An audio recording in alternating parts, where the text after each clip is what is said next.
Hey, hey, hey, happy Tuesday. Come on in, pull up a chair. The Gaming Gang Dispatch is in the air.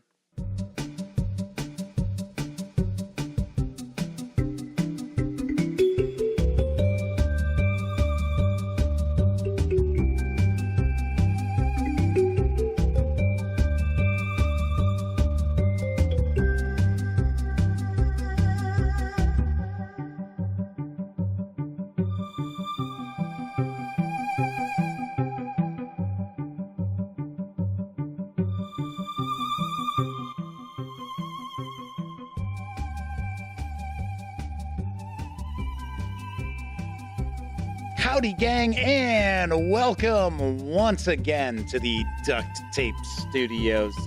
I'm Jeff McAleer, your host, here at the Gaming Gang Dispatch, brought to you by, amazingly enough, thegaminggang.com, which I happen to be the founder and editor-in-chief. So welcome aboard. Tonight is Tuesday, March 14th, 2023. This is live stream 898. So, want to point out, if this is the first time joining me, super casual around here.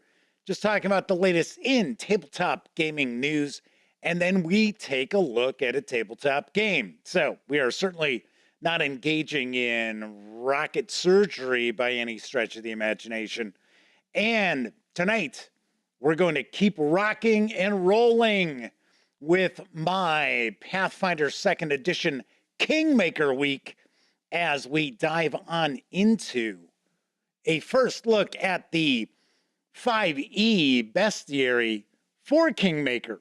So if you want to utilize the Kingmaker Adventure Path, all 640 pages of it that we took a peek at yesterday, and you want to bring it on over to your 5e game table, this is something you're going to want to get your hands onto. So we're going to take a look at this, and we are also going to take a look at a couple of Flip-Mat packs and a poster map pack. So there are loads and loads of goodies that the fine folks over at Paizo Inc. sent along, which are part of the Pathfinder 2e Kingmaker Adventure Path. So we're going to take a look at more of it tomorrow too. That's right. All 3 nights this week, we are diving on into Kingmaker goodness. Do want to mention though, if you are watching live and you're tuning in because you want to take a peek at that 5e Bestiary, we do tackle the tabletop gaming news first around here. So it's probably going to be about 35 to maybe 40 minutes before we jump on into that first look. So if you're watching live, kick back, relax, put your feet up, make yourself at home, grab yourself a nice cold beverage, maybe a sandwich, and just relax, hang out with the gang, hang with the gang. But if you are watching 30 minutes or more after this stream ends, and you happen to be impatient, and you just got to get to that first look, there will be timestamps, so you will be able to jump past the tabletop gaming news if you'd like. We've got cool news tonight. We've always got cool news.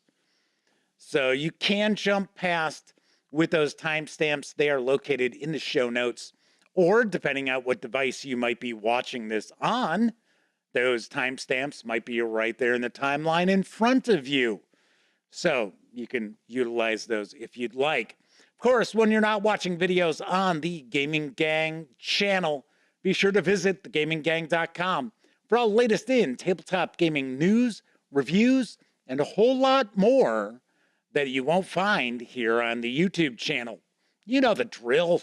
Get your geek on at thegaminggang.com. Lastly, this is a live stream, so that means there is chat available. It's not on screen. It's one of the ways I keep some of the more unusual commenters at bay. And you must be a subscriber to the channel for at least 48 hours before you can take part in chat.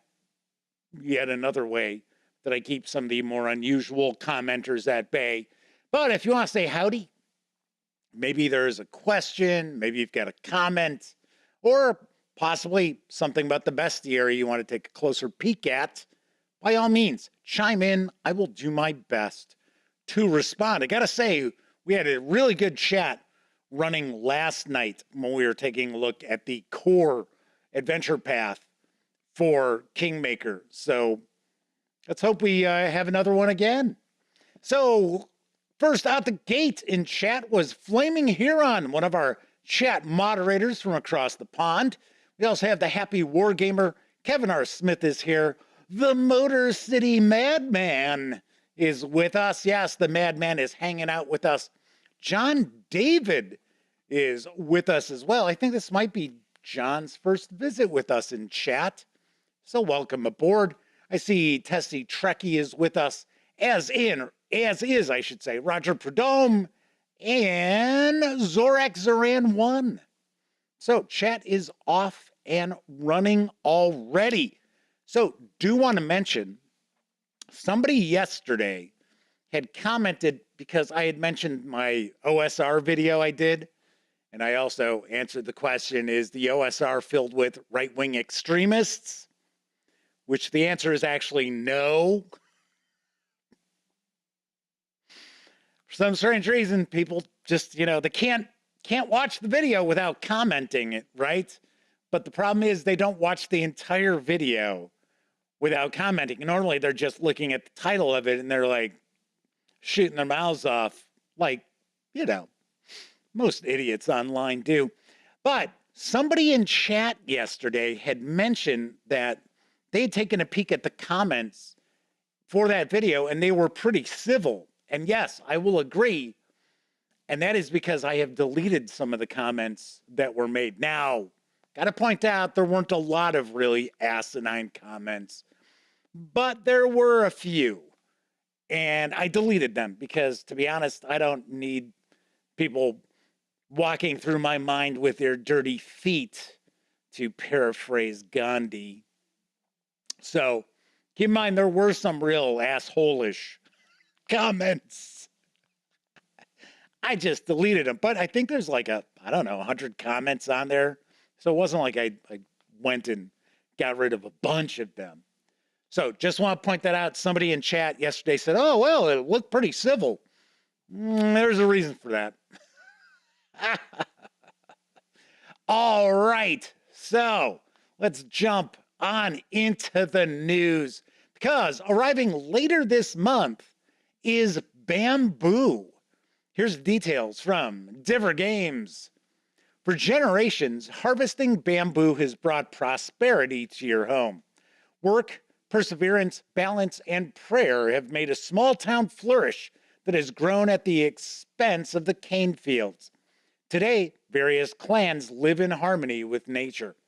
In Bamboo, players take on the role of clans that grow bamboo and use the fruits of their labor to take care of their family and thus add happiness points. This is an action management and tile optimization game that is both accessible and deep. With a very careful setting, Bamboo is part of the Kamushi saga, to which Bitoku and Silk also belong. Bamboo games are made up of 4 years or rounds, which are in turn divided into 4 phases or seasons.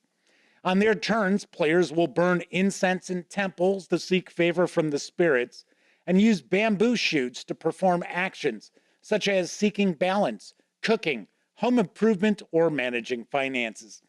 Following the doctrines of the home balance discipline allows for better optimization of home tiles, making it a fundamental pillar for progressing through the game. To score balance tiles, you must use the balance action and follow the pattern indicated on the tile, which always has something to do with the type of home tiles you get during the game. There are 4 classes of home tiles: decoration, garden, faith, or useful. Depending on how they place them on their board, players will earn happiness points. In addition to managing the household, players will need to prepare for when tough times come. To get through the winter, it'll be necessary to feed the family members with the tea, rice, or ramen that has been prepared and stored in the previous season. And all this without forgetting to honor spirits and ancestors in the temples. The player who has made the greatest offering of incense in each sacred space will receive the favor of one of these 7 spirits of the forest as a token of thanks. Spirit tiles, in addition to helping players throughout the game, offer bonus points in the final phase based on the number of different spirits in each player's play area. Bamboo is for 2 to 4 players, ages 14 and up, plays in around 90 minutes. It's going to carry an MSRP of $39.99 when it arrives in late March. I have to say, this sounds like a pretty deep game where I was thinking, oh, it's called Bamboo, so I guess the players are going to be gathering bamboo. Not the case. It is not the case. But $39.99, that sounds like a steal for this game. I am very, very curious. Sounds pretty cool. Pretty cool, definitely. So Kevin mentions that they were the one who said the comments didn't look all that bad. No, like I said, for the most part, the vast majority were civil. Every once in a while, you get some crazies out there, and I don't even bother with them. I just delete them and block them. That's it, because I don't need that kind of nonsense as part of the channel. Now, I'm all for debate and discussion, things along those lines, but if you're just coming to troll, sorry, tain't happening, Dooley. So John David says, first time, long time. Well, welcome. Welcome aboard. Glad to have you in chat. All right, moving right along. Hitting stores next month from Inside Up Games is Earth. Here's what I know. Earth, the soil that supports and sustains our beautiful planet. Earth. Over thousands of years of evolution and adaptation, the flora and fauna of this unique planet have grown and developed into amazing life forms, creating symbiotic ecosystems and habitats. It's time to jump into these rich environments and create some amazing natural synergies that replicate and extrapolate on Earth's amazing versatility and plethora of natural resources. Create a self-supporting engine of growth, expansion, and supply, where even your unused plants become compost for future growth.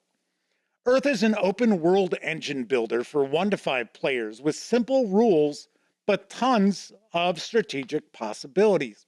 With its encyclopedic nature and the enormous number of unique cards and combinations, every single game will allow you to discover new synergies and connections, just as our vast and fascinating world allows us to do. Earth is for 7.888 billion players. Well, that'd be the planet. The game is for 1 to 5 players, ages 13 and up, plays in around 45 to 90 minutes. It's going to carry an MSRP of $50 when it arrives in April. I have to say, this is a very nice looking game. Looks like some really phenomenal artwork in Earth and could be very, very unique. I'm an engine building game fan. So I like engine building games. You already know I love tile laying games if they're good, right? I don't just any old tile laying game. But this looks like this has a nice table presence as well. So once again, this is Earth from Inside Up Games. So we've got Agent Especial has joined us in chat, and our friend Chen from Taiwan is hanging with us too. So welcome to you both.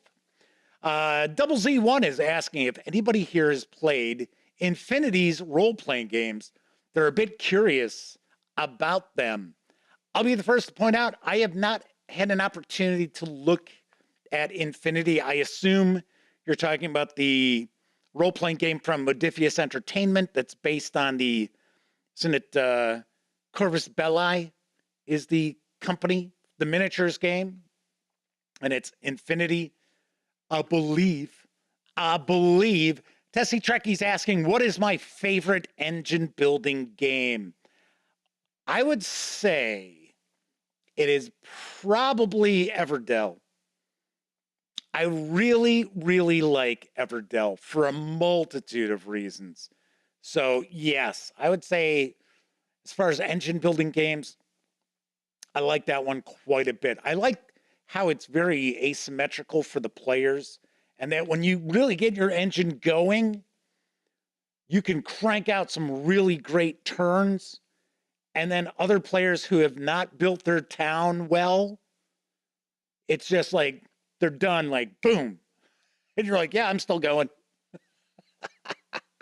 Plus, it looks fantastic, and that tree on your game table looks really, really sweet. Tessie Trekkie says, their spouse got them Everdell for Christmas. It's brilliant. Yeah, I like it a lot. I really do. So, yes, so Agent Especial points out they are Wancho Duma. We knew that, or at least I knew that. So, he is just using their secret identity in chat tonight. So, Double Z1 says, yes, that is the role-playing game. Like I said, I wish I knew more about it. I share news pieces when new releases come out for Infinity over from Modifius Entertainment, but I've never actually delved into it. So, unfortunately, I can't help you with that. Speaking of role-playing games, the Walking Dead universe role-playing game from Free League Publishing launched on Kickstarter today. Of course, it funded in the first few minutes, but here's the scoop on the project.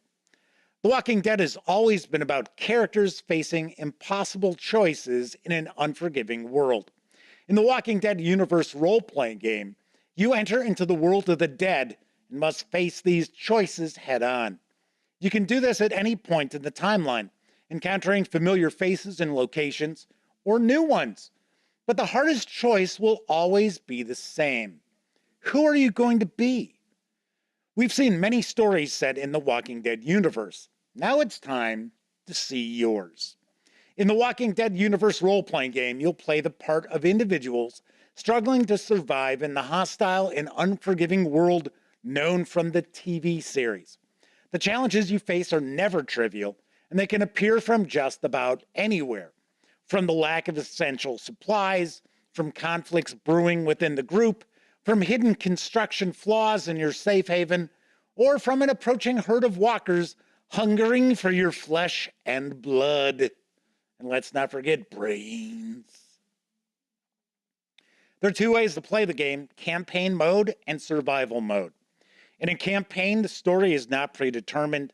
Your goals and choices and the results of your efforts while struggling to survive create the storyline. Survival mode scenarios present you with a predetermined and often acute problem. They put you right into a dramatic and dangerous situation that needs to be handled immediately. Also, survival mode scenarios often feature locations and characters from the TV series. The Walking Dead universe role-playing game features rules designed on the basis of Free League's award-winning Year Zero engine. It includes everything you need to create player characters, as well as the challenges those characters will face in the world of the dead. There is a very short teaser trailer. It's only about 30 seconds from the Kickstarter project, but let's kick back, give it a peek.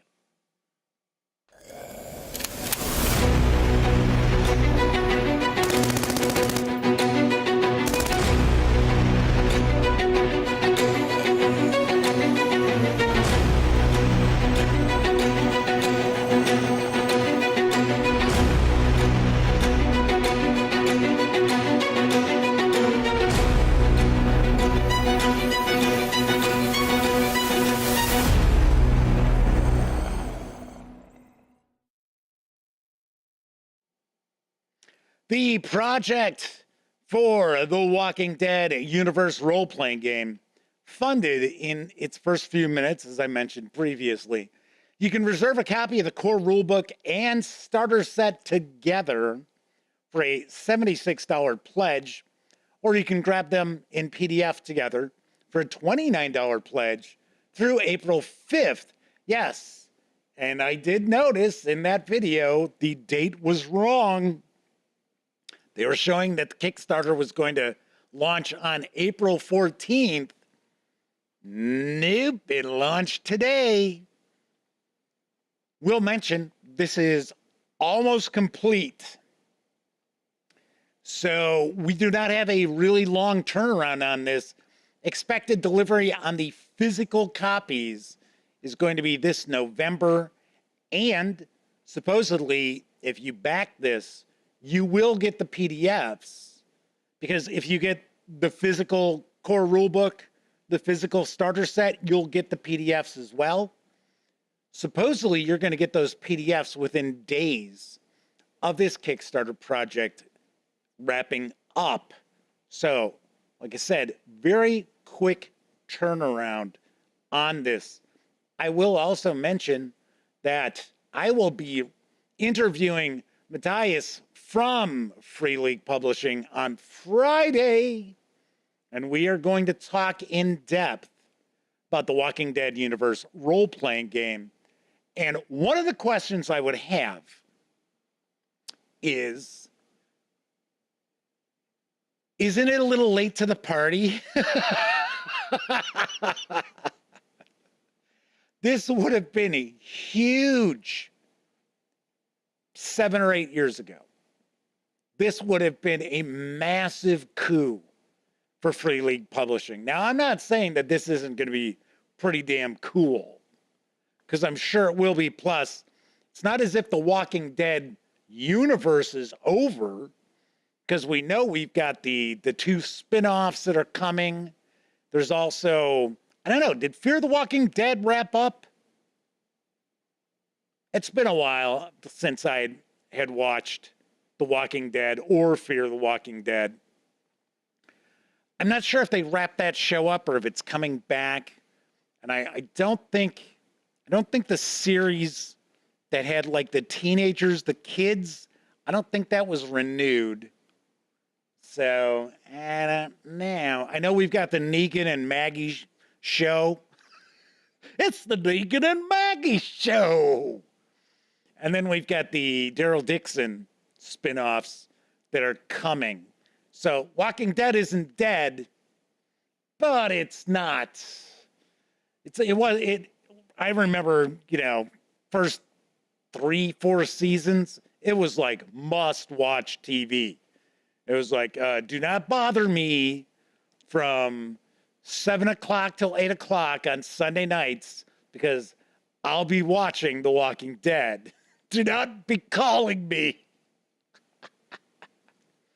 But I'm very interested in checking this out, because with the starter set, I'm going to guess that the way the starter set is going to be built is going to be very similar to how Free League Publishing had put together the Alien RPG starter set, as well as the Blade Runner starter set, and that any of those, what they're calling like survival mode, essentially the adventures that will come out, you'll only need the starter set to run, because that's how Alien has been, and that's how it looks like Blade Runner is going to be.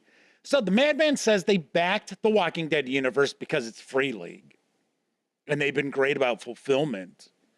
If they don't get to play it, I know it will provide content I can use in other games. So Tessie Trekkie said they backed this at the higher pledge because they want the pretty type. I think it's because there is like a limited edition core rulebook. And of course, I would have to assume that we will get a closer look at this when it hits. I'm sure I'll probably get the PDFs from my contact over at Free League Publishing once they are available, or very soon before they are released to the Kickstarter backers. But of course, I never share anything until the actual physical books arrive. But yes, this should be pretty popular. I mean, like I said, this funded within moments of it launching earlier today. On to some other role-playing game news. Currently, you can score some huge savings on the Castles and Crusades fantasy role-playing game from Troll Games because they're in the midst of a humble bundle deal. Fantastic adventure awaits. Seek gold and glory in worlds filled with treasure-hoarding dragons, terrifying undead, but not from the Walking Dead, and creatures of legend in Troll Games' tabletop RPG, Castles and Crusades. This bundle includes everything adventurers need to delve in, including the core rulebook, laying out the game's simple and elegant system, manuals full of monsters and treasure, codexes of mythology to explore, adventures, and more. You can jump aboard for as little as $1. $1, 100 pennies, 4 quarters, 20 nickels, 10 dimes gets you on board with this humble bundle. Or you can score all 37 items for a donation of $18 or more.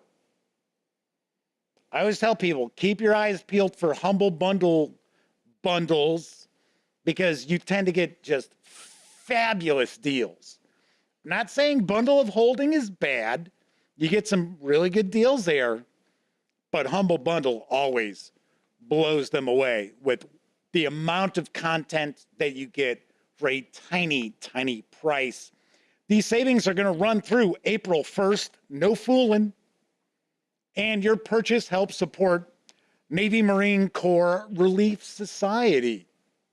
Because the fine folks over at Troll Games, I believe they're all veterans, or at least the powers that be are veterans. So, fantastic deal through Humble Bundle. I will mention that it does not appear that these are the most recent of the print runs. So as you noticed, like the Player's Handbook, this is not that AD&D Player's Handbook homage cover. The Monsters and Treasure is not the Monster Manual homage, but still, there have really not been any major changes throughout the various different editions, so it's not as if you're missing out.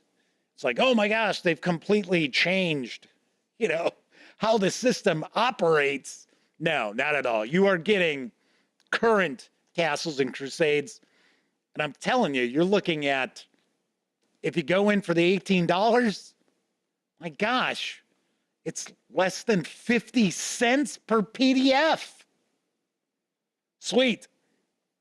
So there is some discussion going on about the Walking Dead universe role-playing game Kickstarter.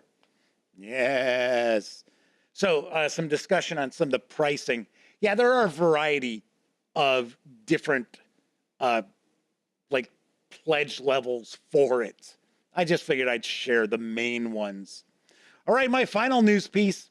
The latest Castle Oldskull release has arrived in PDF from author Kent David Kelly. Here's the latest on Oldskull Frog Folk. From out of the archaic temple at last, forever misunderstood but always intriguing, the bold, intrepid frog folk are perhaps the most unusual of the iconic adventurer races to be found in the world of Oldskull. Not all of the frog folk are evil or even chaotic. These ever-resourceful dungeon delvers faithfully serve their allies as lethal berserkers, vanguards, skirmishers, ambushers, underwater scouts, and fearless guides to the netherworld below. If you, as a player or game master, are interested in adding an unforgettable new warrior clan ancestry to your basic expert or old school essentials campaign, the Frog Folk are here to serve. This unusual character archetype has lurked in the deep background of old school role playing for decades. The Frog Folk actually date back to the era of the published original sword and sorcery role playing game, when the heroes in Dave Arneson's Twin Cities campaign, circa 1973-74, were banished to the dismal swamp beyond Loch Gloomin for their failure to protect the Black Barony from invading forces. Other early examples of the Frog Folk races are found in the 1977 Bestiary. Consider the example the Demonic Hezro, the 1981 Folio, Gygaxian Bullfrog Folk, along with the Blindheims, and the 1983 Bestiary 2, the Gripply. Background lore dates back to Lovecraft's The Doom That Came to Sarnath and Abraham Merritt's The Moon Pool and The Harbor Master by Robert W. Chambers, as well as Forgotten Egyptian Mythology. This game supplement includes lavish, unique artwork, a full character class description, detailed frogfolk powers, and considerable Oldskull lore that allows you to integrate the Batrachian people seamlessly into your campaign. This 54-page Oldskull Frogfolk PDF for Castle Oldskull is available over at Drive-Thru RPG for $3.99. I've heard good things about Castle Oldskull as far as an OSR setting. I've never seen any of it. Unfortunately, I wish there was more that I could share with you as far as what the contents look like. But if you go to Drive-Thru RPG, there is a relatively extensive preview that will show off the supplement. But unfortunately, it's got like big sample file across it. So Badman says the artwork's pretty cool on Castle Oldskull. It sort of looks like it might be AI, maybe modified AI artwork. Not sure. Flaming Heron says Bullfrog Folk just rolls off the tongue. Kevin Smith says, I don't think Castles and Crusades has changed its actual rules ever. It's mostly just errata and different art. I have heard stories that there are some typos that have been in the books forever. They are still in the latest print runs of it. So I don't know if that's true or not.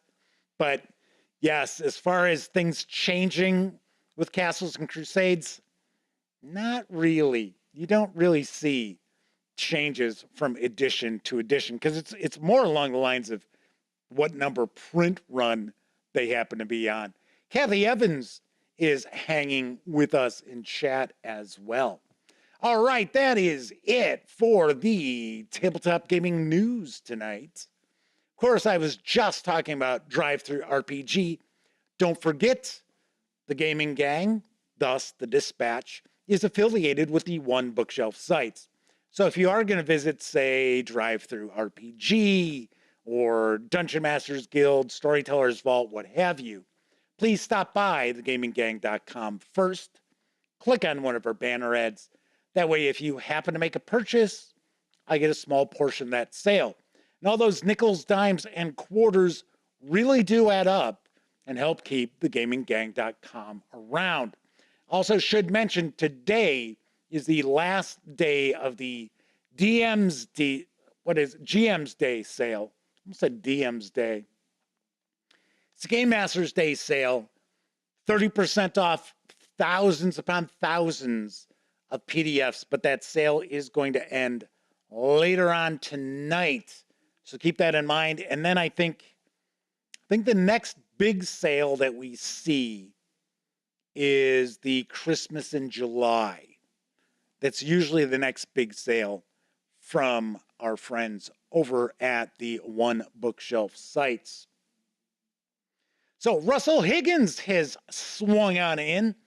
Says, when I try to say Castle Oldskull, it comes out for the power of Grayskull. Don't know, I think I'm broken. Well, isn't a Castle Oldskull? I have the power! Bane 122 is with us. Asking, do I get a cut if they order a print-on-demand book from drive-thru? I believe so.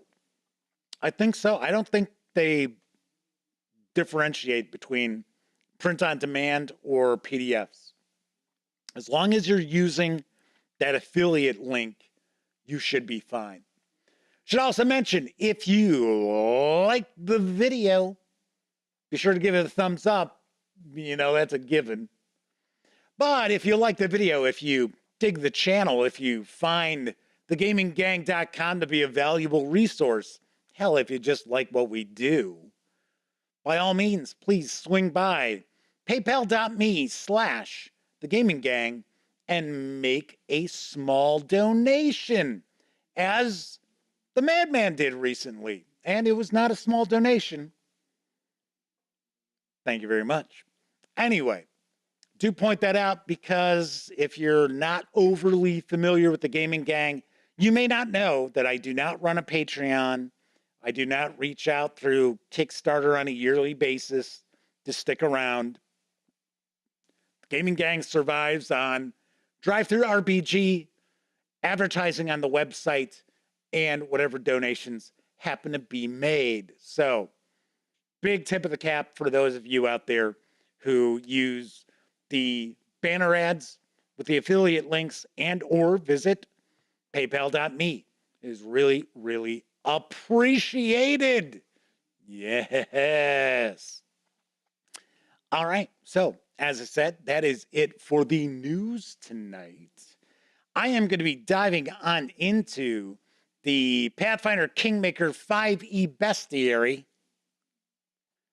in just a couple of moments. But first, I think it's time for a brief intermission. Candy is delicious food, eat some every day. Oh, we ride in the rodeo, roping steers and busting broncos, and we haven't had a bite to eat since dawn. We are hungry and we're dragging, but here comes the old chuck wagon with the fiddles that we long for. Bring her on!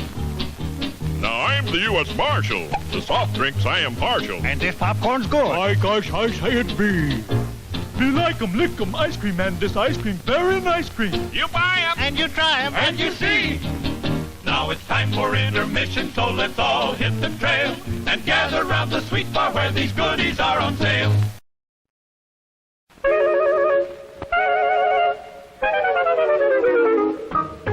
This is Miller High Life, the genuine Milwaukee beer that's specially brewed to be good with food.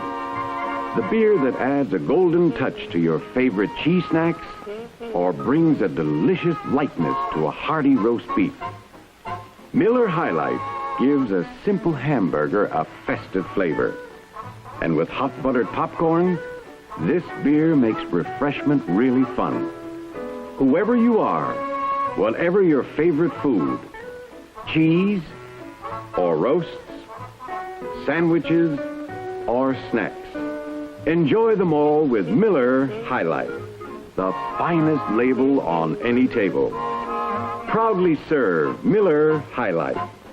After all, it is the champagne of bottled beer. You getting on the Wilkins coffee bandwagon? Never. No! You either go with Wilkins or you just don't go. This is the rugged G.I. Joe adventure team. Today's mission, rescue stolen idol. Your own G.I. Joe will need the adventure team helicopter. Joe gets it together and takes off. There it is, but it's guarded by a giant cobra. Can Joe get the idol? You find out. Search for the stolen idol, a G.I. Joe adventure. G.I. Joe sold separately.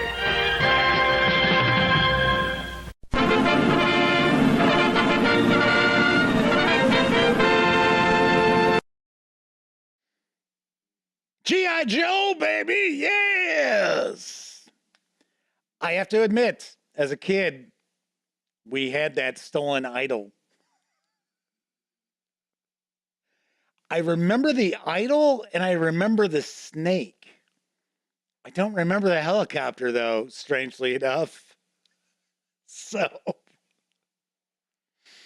yes. And Flaming Heron points out, Wilkins isn't messing around. No, that's right. He's just going to have that bandwagon just roll right on over Wilkins. Yikes. So, Omanal is with us, as is Quantum Phase Dragon. So we've got a really nice chat off and running tonight. So as I mentioned, today I am going to be diving on into the Pathfinder Kingmaker 5e Bestiary from Paizo Inc. This is written by Jeremy Korf, Robert J. Grady, Tim Hitchcock, Jeff Ibeck, Victoria Jaxo, Matt Kimmel, Jeff Lee, Julian Neal, Chris Perrin, Tom Phillips, and Alex Riggs. The hardcover, I think it clocks in at like 206 pages off the top of my head. Carries an MSRP of $49.99, or you can grab just the PDF alone for $29.99. Russell Higgins is mentioning the Kung Fu grip on G.I. Joe. I never had that. So, Omanal asked, did the stolen idol have ruby eyes and a brazier in its hands? I don't remember that. It may have had the brazier in its hands, but I don't remember ruby eyes. So I don't know. I don't remember. I just remember the snake and the idol. And yes, we had the big G.I. Joes. And as I joked about when we took a peek at another G.I. Joe commercial, I think that was last week I shared that. I pointed out, don't leave them in the bathtub because all that damn hair would fall out. All right, so let's swing on over to the other camera because here I've got the bestiary. So do want to mention the fine folks over at Paizo Inc. were kind enough to send me all of this cool Kingmaker stuff for the second edition Adventure Path. And of course, for 5e, this is the only release that there is for 5th edition Dungeons and Dragons for Kingmaker. I know there have been some questions out there. Will Paizo be releasing Kingmaker for 5e? I do not believe they are.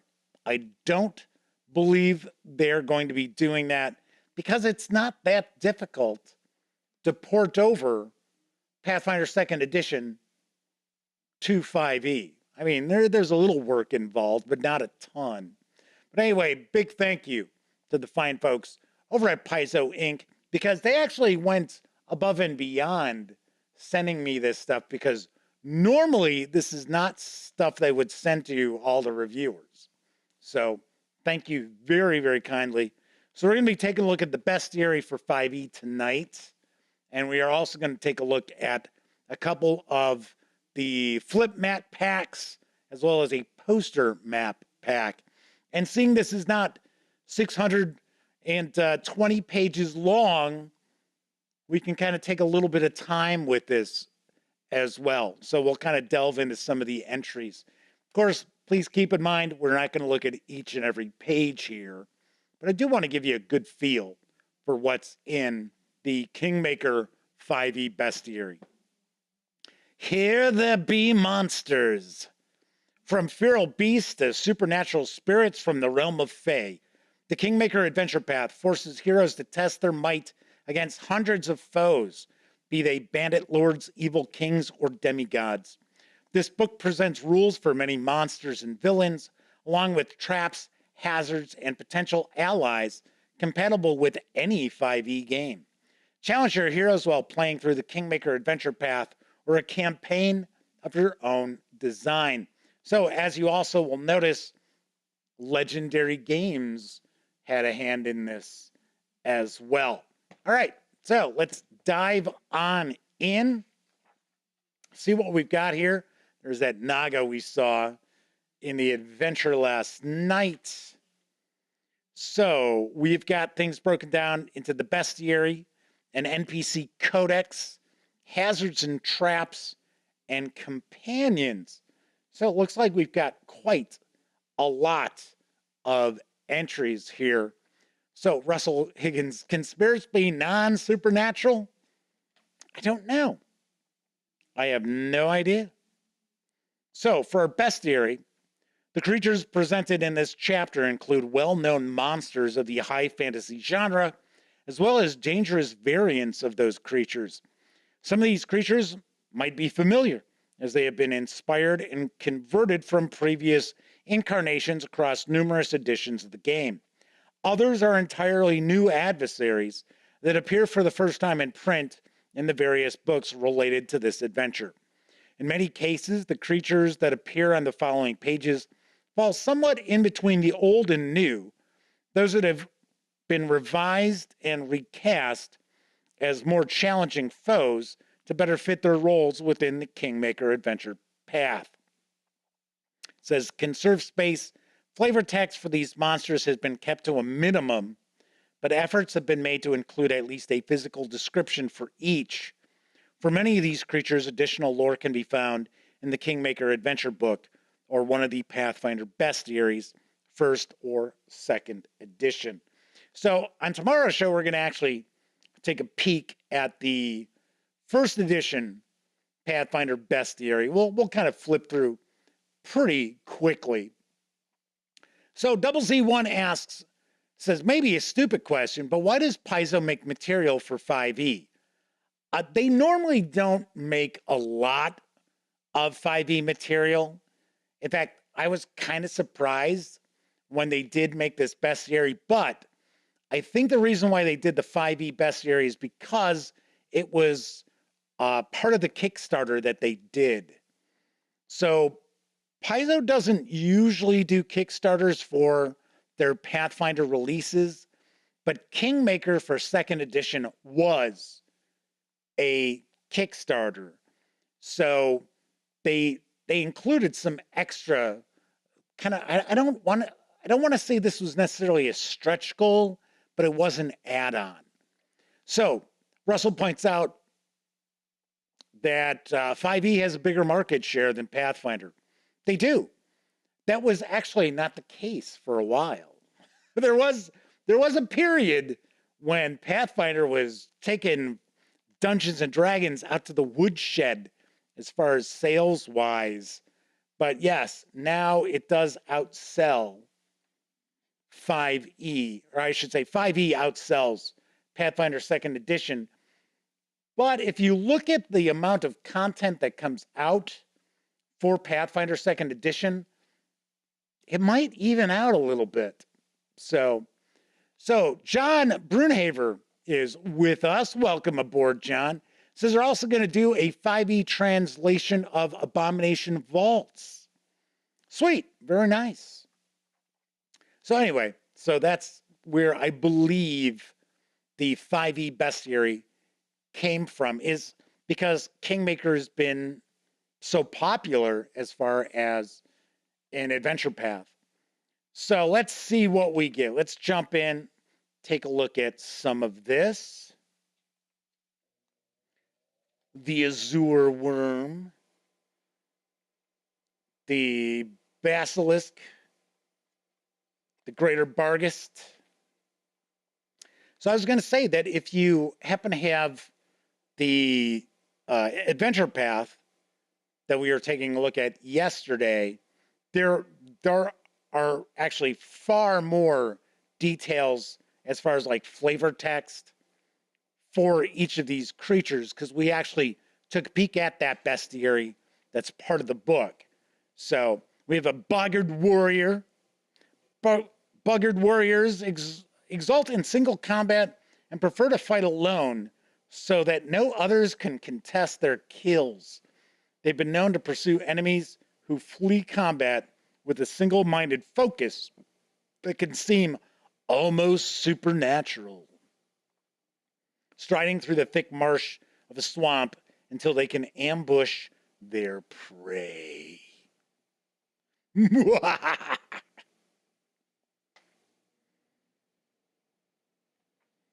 So as you also notice, we don't have artwork for each and every entry.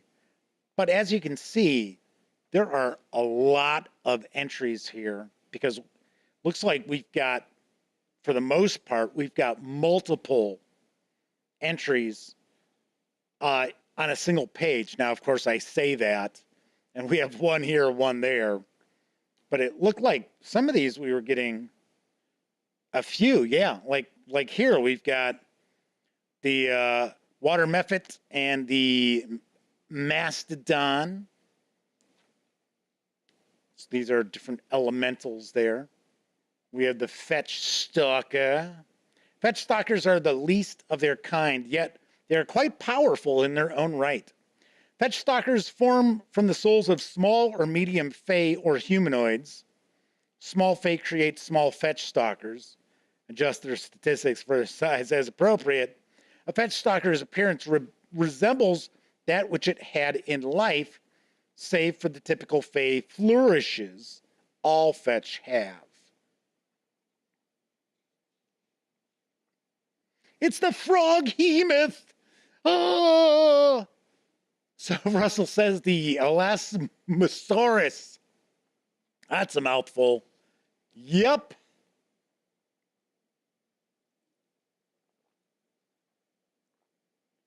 Certainly is.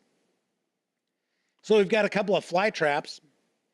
Got the snapping fly trap, and then we've got the giant fly trap, and then we've got the froghemoth, a terrifying abomination of teeth, tentacles, and unbridled rage.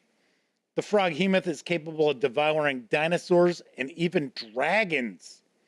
It is a frighteningly effective ambush hunter, immersing itself in the mire with only its eye stalk protruding and watching in every direction at once with uncanny precision. The froghemoth's body only vaguely resembles that of an actual frog, for it walks on its hind feet such that it can bring its four tentacular. I've never run across that before. I'm sure it's a word, but it's not familiar. Arms to bear in battle. So Russell says, "Where's my ray gun?" Take down that froghemoth. So we got some different ghosts, different giants. The adamantine golem.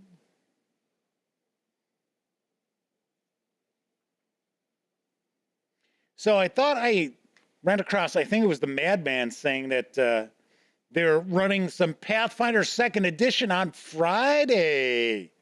Very nice. I do understand that tomorrow is the Madman's Wednesday gaming.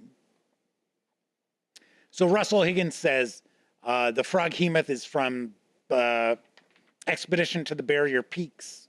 I was going to say, I thought that was ringing a bell, the froghemoth.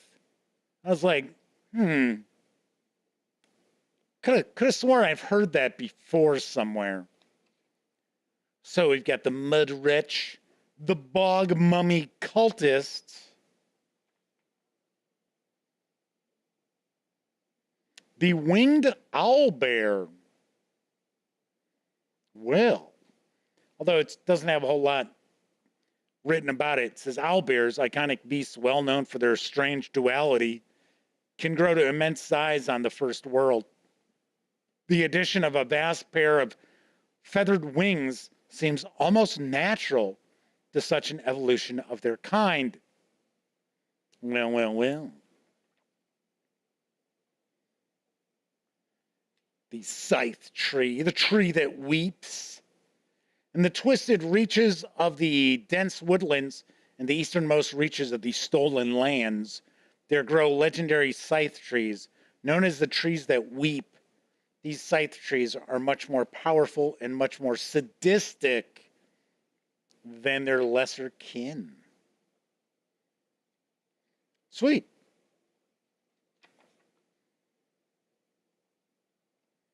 So we have pixies, sprites. So we've got a couple new entries for sprites there. The giant tick. Russell Higgins says, are not all owl bears winged? Otherwise, isn't it just a bear? No, actually, owl bears don't have wings. Well, not wings that they can fly. They're basically owl bears because their head is like an owl. I'm trying to remember. I know there was some fairly detailed backstory with owl bears. Aren't owl bears originally some magical experiment gone wrong? Could have swore I thought that was the original D&D explanation for owl bears, that they were some sort of a magical experiment that just did not turn out right. So Russell says, oh great, so they gave owl bears flying. So we have the Wild Hunt Monarch.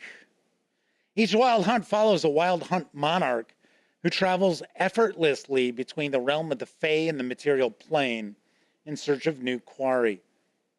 These limber and regal humanoids have elk antlers, long pointed ears, flowing white hair, and luminescent green eyes. So we should be coming up onto our NPC codex. So we've got the wyvern, the barb-tongued wyvern, the bloom wyvern. There we go. Here's our NPCs. This chapter presents all the significant, unique NPCs from the Kingmaker adventure path, be they minor allies, primary villains, unique monsters, or anyone in between. Each of these NPCs is presented with a condensed version of their role in the larger campaign, focusing primarily on their rules. For the full details of their impact in the campaign, you'll need to consult the adventures themselves.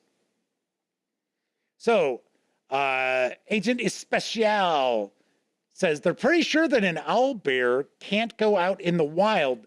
They would have to be more careful than hedgehogs. Kevin says, I think that's the lore. Of course, the real explanation is probably Gygax found a weird plastic toy and used it in his OD&D playtests. Or he kit bashed a plastic toy. All right, so we've got our various different NPCs and unique monsters. Here we've got the Beast. Speaking of our owl bears, so as you can see, it does not have wings. It has feathered arms, but it does not have wings.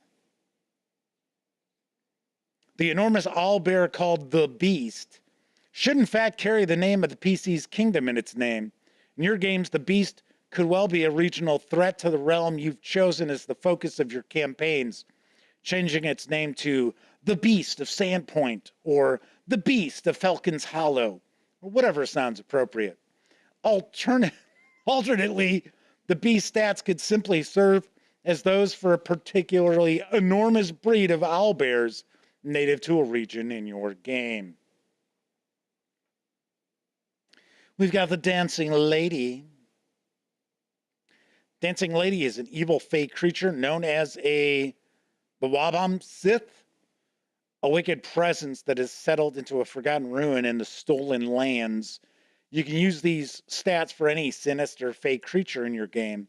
One compelling plot could involve what starts out feeling like a hunt for a vampire, but turns into something entirely different.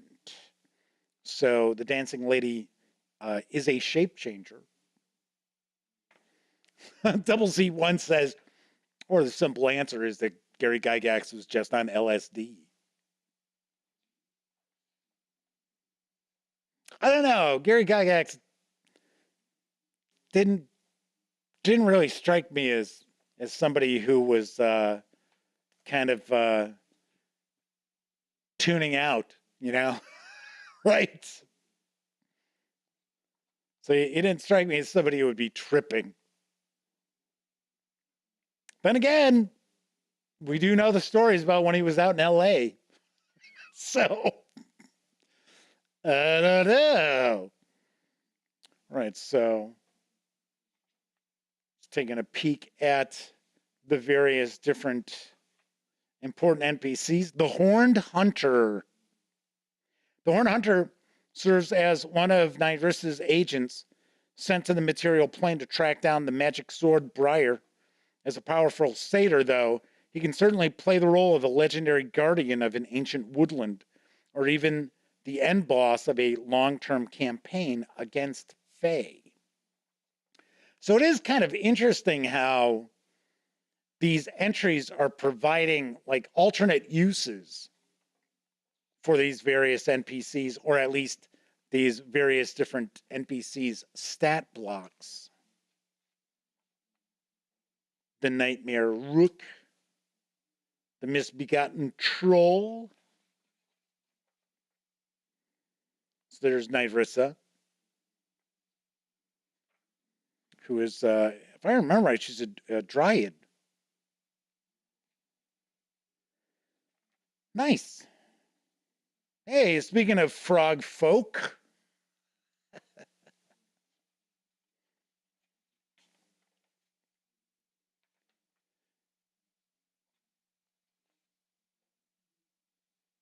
Volamira. Volamira is a mid-ranking member of the Black Tears and the commander of the attack force sent to invade Jamadi Aldori's manor at the start of the Kingmaker adventure path. Her stats work well for any grizzled mercenary, perhaps even an executioner or torturer in the employ of a cruel overlord. She's neutral evil. Right, so we get our hazards and traps. Camouflage spiked pit, collapsing bridge, explosion bear.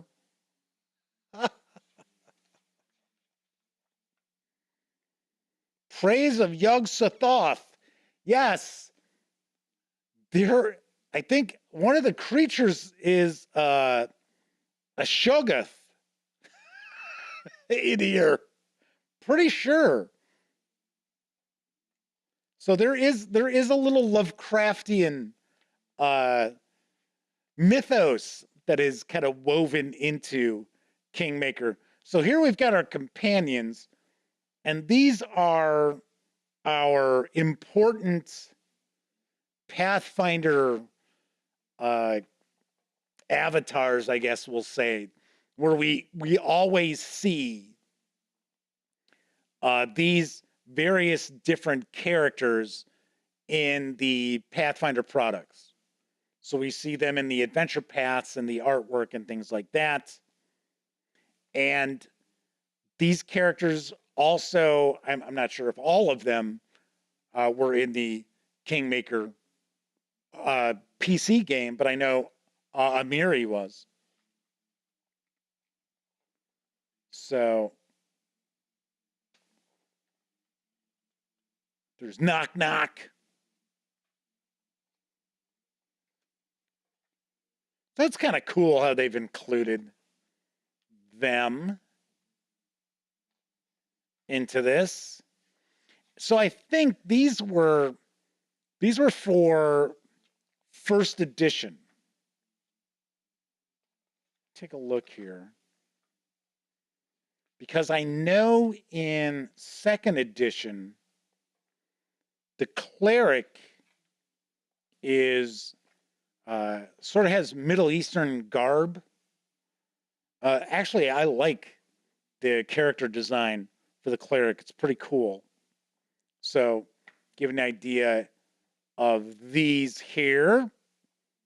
All right, so that wraps up the 5e Bestiary for Pathfinder Kingmaker.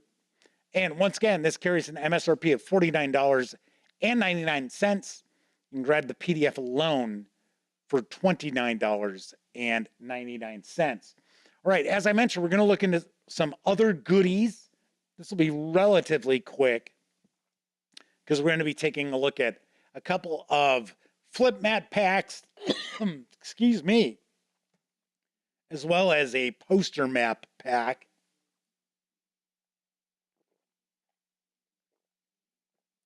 So first off, we've got the Campsite Multi-Pack. This carries an MSRP of $29.99. If you want to just grab the PDF, you can grab that for $9.99. And this includes 2 flip maps. And as I always say, if you play skirmish miniatures games, these work very, very nicely. So we've got 2 of them here, dual-sided, of course, and you can use various kinds of markers, wet erase, dry erase, permanent. But if you use permanent marker, you have to have, I think it's a dry erase marker that you write over it, and then you can just erase those. So there's our campfire. That's it. Just campfire there. And then on this side, all right, so that's kind of unusual there.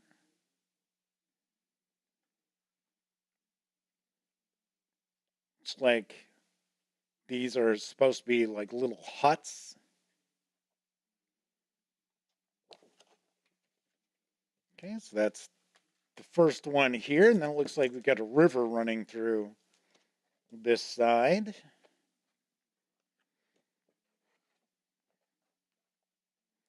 So this is a forest area. Here's our campsite down here. And we've got a river as well as a wagon there or cart. Then it looks like we've got another section of that. It almost looks like this is a hill fort. It's kind of the impression I've got of this. So there we go with that. So once again, this is the Campsite Multi-Pack. Then we've got the River Kingdom Ruins Multi-Pack. And this carries an MSRP of $29.99, or you can get just the PDF for $9.99. We'll take a look at these 2. So it looks like here we've got a ruined keep. A tower is maybe what we're looking at here.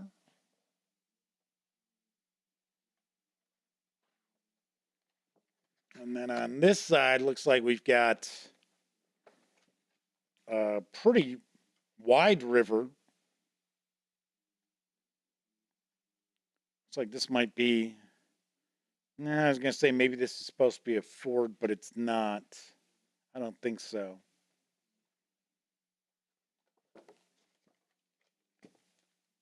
All right, so that's the first. And then the next one.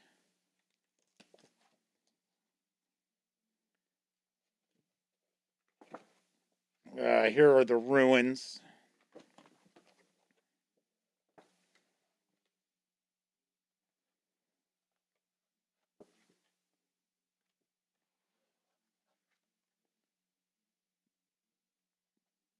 And then on this side, we have, it's almost like a ruined temple. Or at least the stairs leading up to a ruined temple. All right. So these two comprise the River Kingdom Ruins Multi-Pack. And then lastly, we are going to look at the Poster Map Folio. So this carries an MSRP of $24.99, and the PDF is $9.99 as well. So we'll get the shrink off of this. And looks like we've got a handful of, I'm going to take a guess, they're 2 panel maps. No, they are 4 panel maps. So this is the town of Varnhold on this map here. They are single-sided, or at least this one's single-sided. Then we have, it's like Pitax or Pitax. So this is a much larger city. So we see we've got the docks. So there we go. And yep, these are just single-sided. That's actually very cool. I like that. I like that city layout there. And I like how you could easily defend the harbor here. That's pretty cool. All right, then it looks like we're going to go into some hex maps. So it shows here that 1 hex is 12 miles. So I'm taking a guess these are the stolen lands. So we've got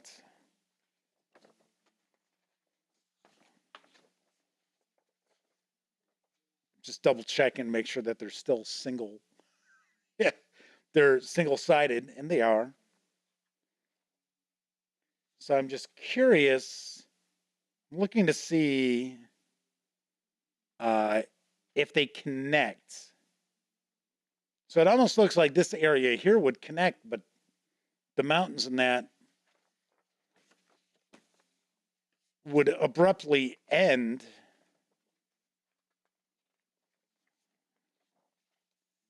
So here we've got this. Now this might connect here. Let's take a look. Yep. I believe so. I believe that is how this connects here. About like so. Yeah. So that's kind of cool.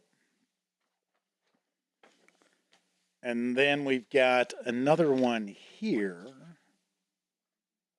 Now I'm curious. No, guess not. I was going to say, I wonder if this would connect. Maybe it connects like, no, that doesn't look right. No. Just kind of curious. All right. So we have 4 of these hex maps, as well as the village and the town. And that's what we find in the Poster Map Folio. Flaming Heron says an RPG jigsaw puzzle. Double Z1 said they like the city map. So do I. In fact, that's what we're seeing here. And this looks kind of similar to the way that Cobalt Press likes to make their city maps. Looks a little similar in presentation style. All right. So that is tonight's look into more goodies for Pathfinder 2nd Edition Kingmaker, including the 5e D&D Bestiary. So tomorrow we will wrap up our Kingmaker week. We're going to take a look at the Kingmaker Companion Guide.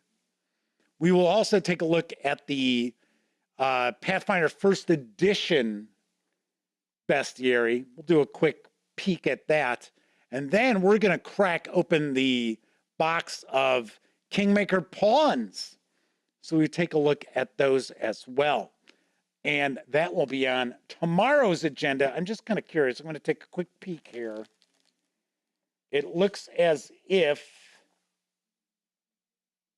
looks like the companions is the companions from the PC game. But I think there might actually be more adventures in here too. So, don't know. We'll dive in. We'll take a look on tomorrow's show. As far as next week, I really do think that Monday's episode 900 will be the only show for next week. Because keep in mind, on Wednesday, I'm heading up to Lake Geneva for GaryCon. And I don't know, I think wrapping up on episode 900 for the week just feels right. And then when I come back the following week, then we'll be taking a look at episode 901. And I am really leaning towards the month of April being all role-playing games on the Dispatch. So every episode will focus on role-playing games as opposed to board games. Not to say that there won't be any board game coverage, that I won't be doing any sort of board game videos, because as I mentioned, I've got a couple of Kickstarter previews that I'll be sharing. So as far as the episodes of the Dispatch, though, I think we are going to probably do all role-playing games. So we're going to have probably a horror week. We'll probably have a week for The Witcher. We'll have a week featuring Cyberpunk Red, if I'm able to get that core book in time. So we'll see. I've got loads and loads of RPG goodies for us to be peeking at. And of course, I can always throw in some reviews as well. So very nice. Sweet. All righty then. So if you were watching live, thank you very much. Always appreciate you taking time out to hang with the gang. Of course, if you watch live and took part in chat, big tip of the cap. Because you're not only keeping me company, you're keeping each other company as well whenever I'm babbling on, looking at something. So that's always helpful. But of course, I know a lot of you out there, you don't have an opportunity to watch live. Doesn't matter if you're watching live or on Memorex. Thank you very much for taking time out of your busy life to watch any of the videos here on the Gaming Gang channel. Of course, if you like this video, by all means, please give it a quick thumbs up. Subscribe to the Gaming Gang channel if you haven't already.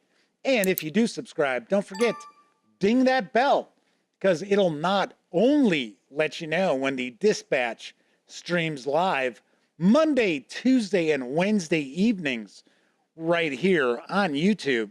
I'll also let you know when I upload other original videos, such as my review of Cyborg from Free League Publishing. Of course, when you're not watching videos on the Gaming Gang channel, be sure to visit thegaminggang.com for all the latest in tabletop gaming news, reviews, and a whole lot more that you won't find here on the YouTube channel. You know the drill. Get your geek on at thegaminggang.com. All right. Everybody enjoy the rest of your morning, afternoon, evening, whatever time of day it is in your neck of the woods. And here's hoping each and every one of you get to enjoy plenty of great gaming with your gang.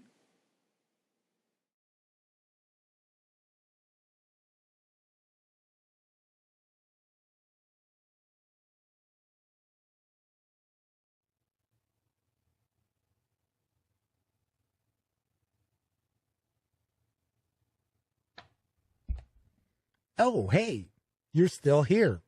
That's okay. You don't have to leave just yet.